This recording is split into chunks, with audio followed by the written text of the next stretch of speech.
It just amazes me that there's not more support out there. It's just, we actually have a silent support. I think it's silent. I think well, that's how I won. I got probably 85 million votes. They say 78 million, 79 million. They cheated in this election too. It was just too big to rig.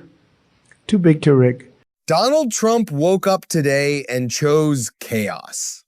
The man is at the White House holding what's supposed to be an event honoring angel families who've lost loved ones in service, and somehow it turns into a therapy session about his poll numbers. He's standing there saying, "It amazes me there isn't more support out there for me. For me. Not the families, not the country, him." He insists there's this massive silent support, the kind that apparently only exists in his head. According to him, he didn't get 78 or 79 million votes. No, he got 85 million. And if he didn't win, it's because it was rigged. Again. Everything is always rigged. The elections, the polls, reality. Then he starts ranting about fake polls showing him at 40% approval. "I'm not at 40%, he says. I'm much higher than that." Polls are tough, when you get a fake poll. I get them today. I saw one today that I'm at 40%. 40%. I'm not at 40%. I'm at much higher than that. I mean, I'd love to run against anybody. The real polls say you kill everybody. It wouldn't even be close. But you go through the fake polls, you go through the fake stories. And I said, it was good because this is really a much more powerful term than I would have had if I had run because it. Meanwhile, the markets are sliding. The Dow's dropping down hundreds of points and sinking while he's online declaring he can slap tariffs on whoever he wants, whenever he wants, because apparently the Supreme Court secretly gave him superpowers. He actually posted that the court's decision gave him far more powers and strength than before. That's his takeaway. Not legal nuance, not constitutional limits, just more power for me. And while all this is happening, he tells these grieving families that he's the one suffering. "I suffer for the country," he says. But we wouldn't be here right now. I'm just thinking as we're going through it because we've suffered through it together. I suffer for the country. If that election, if it wasn't rigged, it was a rigged election by millions and millions of votes. A guy that never left his basement. It was all run by crooked people. COVID was a little bit of a shield. We had a lot of things going on.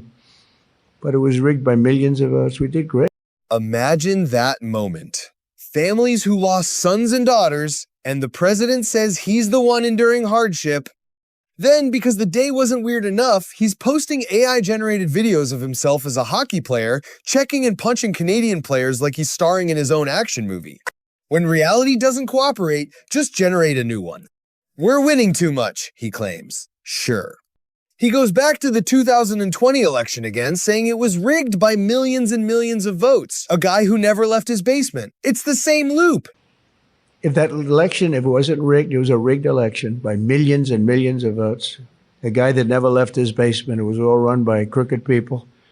COVID was a little bit of a shield. We had a lot of things going on. But it was rigged by millions of votes. We did great. Every loss is fraud. Every criticism is fake. Every poll is a conspiracy. And here's the kicker. Independent voters, they've been drifting away. Analysts are pointing out that his approval among independents is at some of the lowest levels he's ever seen.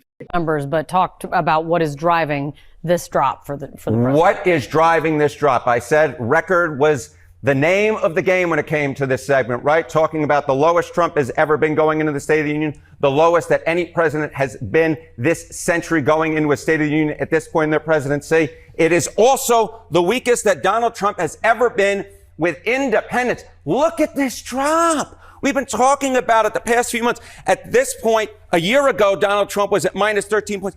Look at this. Minus 47 points among independents, the lowest Donald Trump has ever been in either of his two terms as president with independents. That is driving these numbers. When you're 47 points underwater with independents, that's the name of the game. You can't be above water overall. And that's why Donald Trump is near record lows overall and the lowest he's ever been going into a State of the Union address. Quite a message on the eve of this Yes. big moment. Thank you, Harry. Thank you. John? Those numbers with independents. That's not a fake poll from social media. That's a consistent trend. But instead of recalibrating, he doubles down.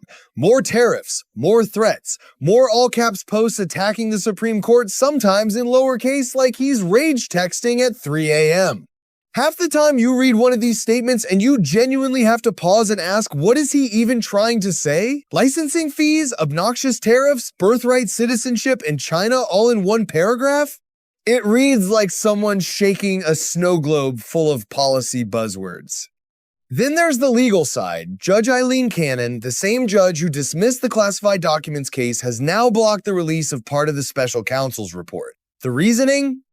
Releasing it would be unfair. Unfair? For a guy who insists he has nothing to hide, there's a lot of energy going into hiding things. And the Justice Department didn't oppose the motion, so it's unopposed, which tends to happen when everyone involved is on the same team. All of this, the market swings, the legal maneuvering, the social media spirals, the press conference detours about snow shoveling and someone's cataract surgery, it paints a picture that's less strong and steady leadership and more group chat meltdown. This. And they walk in, nobody even asks for, like, do you have an identification? Do you have an ID? It's so crazy. You know, the mayor of New York, and he's a very nice person. I met him, but his ideology is not too good.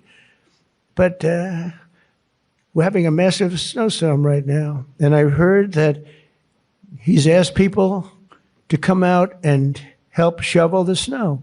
Okay, so you get a shovel and you start shoveling, right? What the hell, you're not going to help too much, but you can help. And hello, darling, how are you? Noah, right behind you, look. My friend, right? Are you okay? Yes, you. Are you okay? Are you okay? Good. Good. Are your eyes okay? I gave her money to get her eyes fixed. A lot of money to get her eyes fixed. That doctor ripped me off, but that's okay. And when do you go?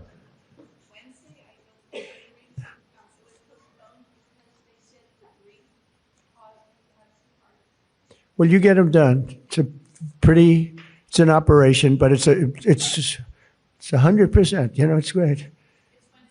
Good. You're going to have 20/20 vision. She's almost blind, cataracts. She's almost blind.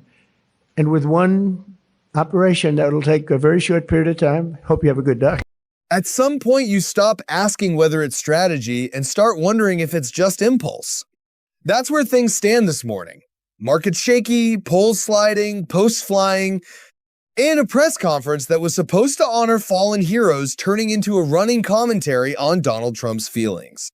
And somehow, we're all just supposed to treat this as normal,